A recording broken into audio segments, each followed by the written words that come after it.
السلام علیکم عزیز طلباء و طالبات، آج کی غزل شروع کرتے ہیں۔ یہ بہارستان اردو درج دہم سے ماخوذ ہے یہ غزل، اور اس کے شاعر ہے ہمدم کاشمیری۔ تو آج کی اس غزل کو ہم ایک ساتھ پڑھتے ہیں، اس کا مطالعہ کرتے ہیں، اس کی باریکیاں دیکھتے ہیں، اور غزل میں کون کون سی چیزیں اہم ہوتی ہے اس کی تشریح میں، تو ان تمام چیزوں کا ہم مطالعہ ساتھ ساتھ کریں گے۔ التجا اتنی ہے کہ میری اس یوٹیوب چینل کو ضرور سبسکرائب کیجیے گا اور دوستوں تک پہنچائیے گا شیئر کر کے۔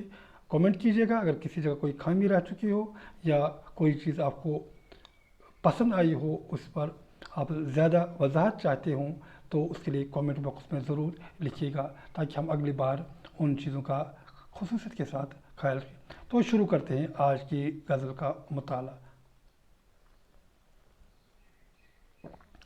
پہلا شعر۔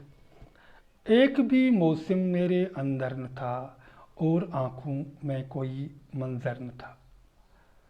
ایک بھی موسم میرے اندر نہ تھا، میرے اندر یعنی دل کے اندر۔ اندر ہوتا ہے دل، دل میں موسم، موسم کا مزاج، یعنی شاعر کہتا ہے کہ کسی بھی موسم کا مزاج میرے دل میں نہ تھا۔ تو موسم کے مزاج کیا ہوتے ہیں؟ موسم کے مزاج ہوتے ہیں جیسے ہمارے پاس ہوتا ہے موسم بہار میں، جیسے ہوتے خوشحالی ہوتی ہے، موسم کے مزاج پر ہے، گلاب کھلتے ہیں، موسم کا مزاج،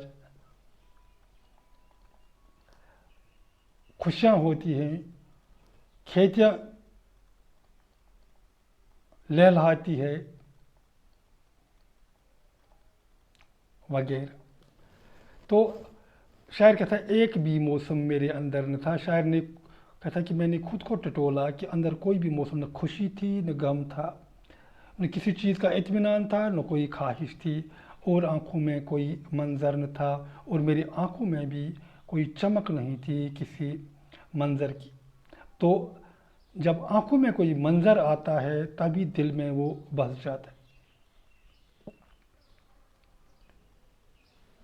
تو ایک بھی موسم میرے اندر نہ تھا اور آنکھوں میں کوئی منظر نہ تھا، جیسے علامہ اقبال کا وہ شعر ہے نا، دنیا کی محفلوں سے اکتا گیا ہوں یارب، کیا لطف انجمن کا جب دل ہی بجھ گیا۔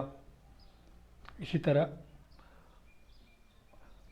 دل اور آنکھوں کے حوالے سے اقبال کا ایک اور شعر، دلوں میں ولولے آفاق گیری کے نہیں اٹھتے، نگاہوں میں اگر پیدا نہ ہو انداز آفاقی۔ تو یہ تین اشعار ایک ہی موضوع کا احاطہ کرتے ہیں۔ تو اس غزل کے پہلے شعر میں ہمدم کشمیری کا اجرا شاعر ہے، تو اس کی تشریح کچھ یوں ہو سکتی ہے۔ شاعر اپنی محرومیوں کا خاکہ کھینچ کر کہتا ہے کہ اس کے ذہن و دل میں بسا کوئی بھی موسم نہیں تھا، نہ وہاں خوابوں، خواہشوں اور جذبات کی بارشیں ہو رہی تھی، اور نہ ہی حسرت و یاس کے بادل گرجتے تھے۔ اتنا ہی نہیں، اس کی آنکھوں میں بھی خوبصورت مناظر بسنے سے کترا رہی تھی۔ دوسرا شعر، میرے دائیں بائیں تھی پرچھائیاں، میرے ہاتھوں میں کوئی پتھر نہ تھا۔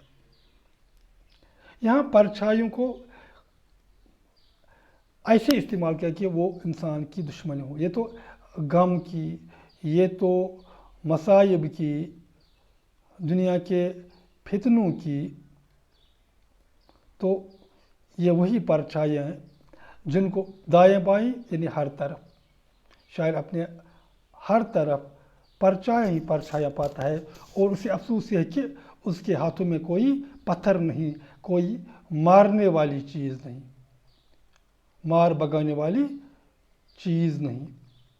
تو اس شعر کی تشریح بھی ہم محتاط طریقے سے ایسے کر سکتے ہیں کہ شاعر کہتا ہے کہ اسے ہر طرف محرومیوں، غموں، خوف و ہراس اور پشیمانیوں کی پرچھائیاں نصیب میں آئی، اور ان ڈراؤنی پرچھائیوں کو مار بگانے کے واسطے اس کے ہاتھوں میں پتھر نہیں تھا۔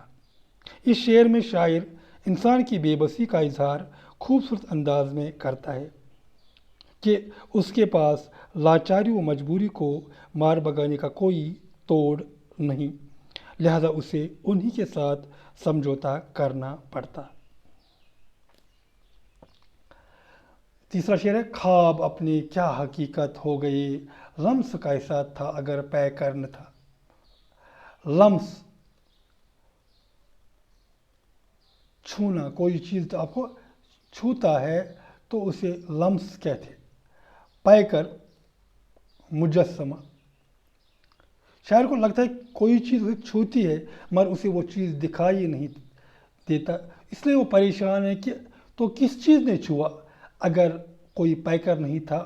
جیسے خواب، خواب اپنے کیا حقیقت، وہ کہتے کیا ہمارے خواب حقیقت میں تبدیل ہو گئے، اگر نہیں تو یہ کیسا لمس تھا، کس چیز نے اسے چھو لیا۔ تو یہاں ہر کسی کے دل میں کیا ہوتا ہے، خواب کو حقیقت میں تبدیل کرنے کا جذبہ ہوتا ہے، تمنائیں ہوتی ہیں۔ تو شاعر بھی اسی جذبے کی یہاں بات کرتا ہے اور ایسے کہتا ہے خواب اپنے کیا، وہ پوچھتا ہے کہ کیا ہمارے خواب حقیقت میں بدل گئے، تو اگر ہمارے آس پاس کوئی مجسمہ نہیں تو یہ کس چیز نے اس کے دل کو چھو لیا۔ تو شاعر کہتا ہے کہ اس کے خواب کبھی بھی حقیقت میں نہیں بدل سکے، اس کے شوق کبھی پورے نہیں ہو سکے۔ شاعر تعجب کرتا ہے کہ اگر کوئی مجسمہ اسے خوشیوں کی نوید سنانے کے لیے موجود نہیں تھا تو پھر کس چیز نے اس کے دل کو چھوا اور جذبات کو ابھارا۔ شاعر پوچھتا ہے کہ کیا یہ بے حقیقت لمس تھا جس نے اس کے دل کو خوابوں کی بستی میں تبدیل کیا اور ویران کر کے چھوڑا۔ اگلا شعر، چھا گیا تھا شہر پہ افسوں کوئی، چاند جب نکلا کوئی چھت پر نہ تھا۔ افسوں یہاں جادو کے معنی میں۔ شاعر پوچھتا ہے کہ کیا شہر پر کسی نے جادو کیا تھا، کیونکہ جب چاند نکلا تو کوئی بھی چھت پر نہیں آیا دیکھنے کے لیے نہیں آیا۔